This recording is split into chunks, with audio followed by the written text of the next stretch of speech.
This is one-on-one session with the Forum IAS founder and director Ayush Sinha. In this session, students are asked questions to test their preparedness for the personality test. One-on-one sessions are not mock panel sessions.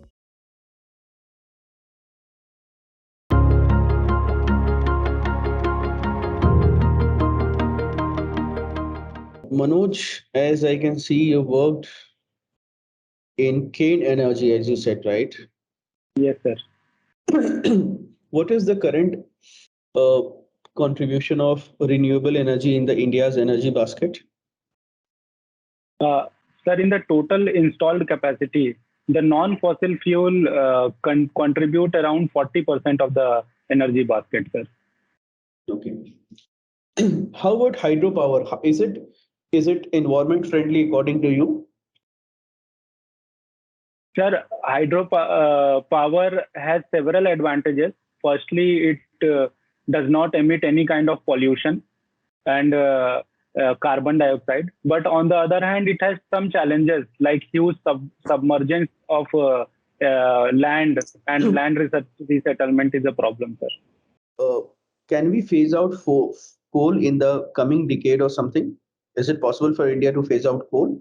Sir, I don't think it is possible and it is desirable for India to phase out coal in the decade, in the short term. Sir, but I think in the long run, we have to phase down and phase out coal.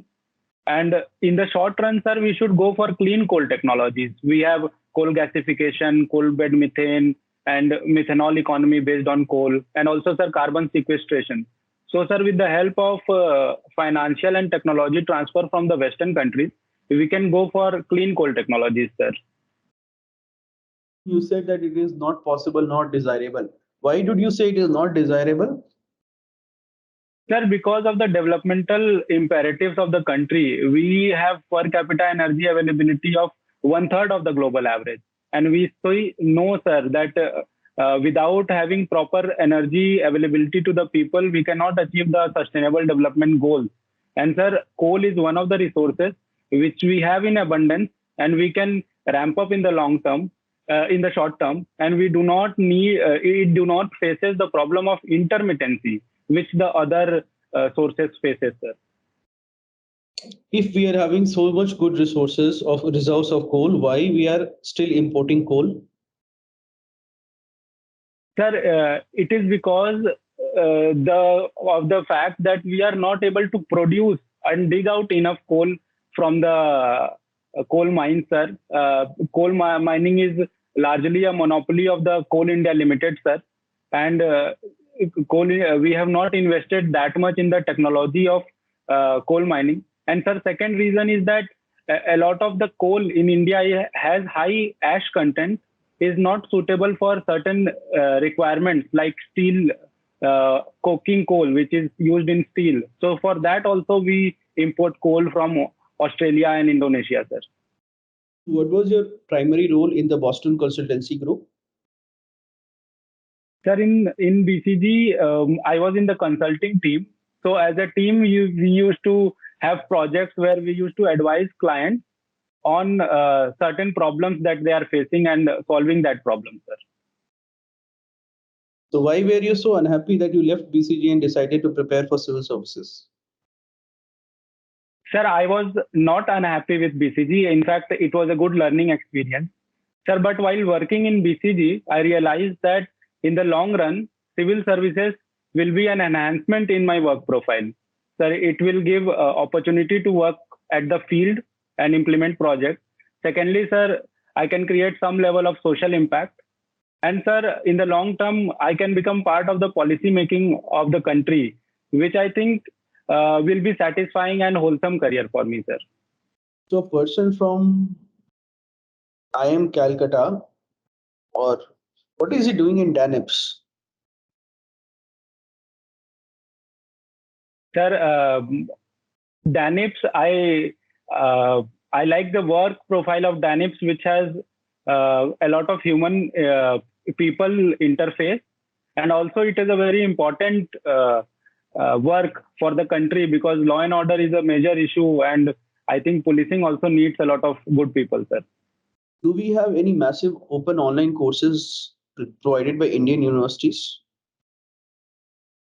Yes, sir. The government of India has a program of Swayam, where it has selected around 100 universities, which are creating quality content and providing it to the people in massive online format, sir.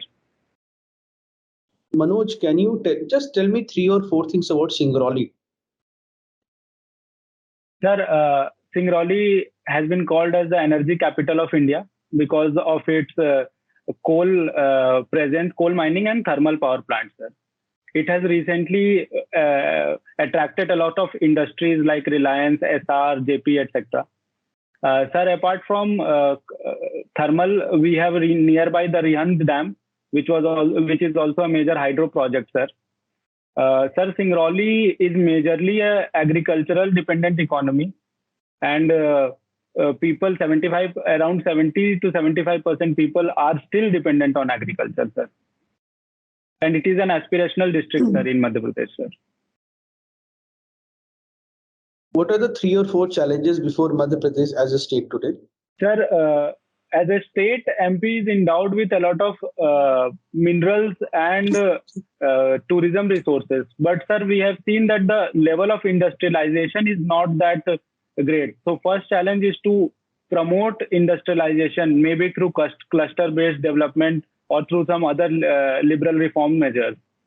The second challenge is, sir, although we have we have registered a good agrarian growth, but there are many pockets where agriculturalist income has still not increased. So the second challenge would be to increase the incomes of the farmers, especially in the pockets where their incomes have not increased, sir. Sir, third would be to promote MP as a logistics hub of the country. Being at the center or at the heart of India, MP has a potential to become the logistics hub of the country, but still we see that infrastructure in terms of roads and railways and airport connectivity is not that great, sir. If you were do you think that the current government's policy on the Russian invasion of Ukraine has it deviated from India's idealism? No, sir. I think current policy of the government is a calibrated one, where we have from the very beginning condemned violence and called for diplomatic efforts to solve all the disputes, sir. We have always mentioned about UN Charter, respect for sovereignty and territorial integrity, and respect humanitarian assistance, sir. Sir, I think the stand has balanced the idealism that India follows, as well as the balance that India needs to take between the United States as well as Russia. That is why, sir, we abstained on the UN resolution, sir. Manoj, what does happiness mean to you? Sir, for me, happiness will be when I am working at a place and I am satisfied with whatever work I have done. I have given my fullest to whatever I am doing. And, sir, being a part of the society, I also want to contribute something, sir. So if I am able to contribute in any big or small way, sir, I will be happy, sir. One last question, Manoj. If you do not clear the civil services examination, what will you do? Sir, as I am already selected in DANIPS, I will continue to work in DANIPS and contribute and utilize my fullest potential there, sir. Thank you, Manoj. Your interview is over. Thank you, sir.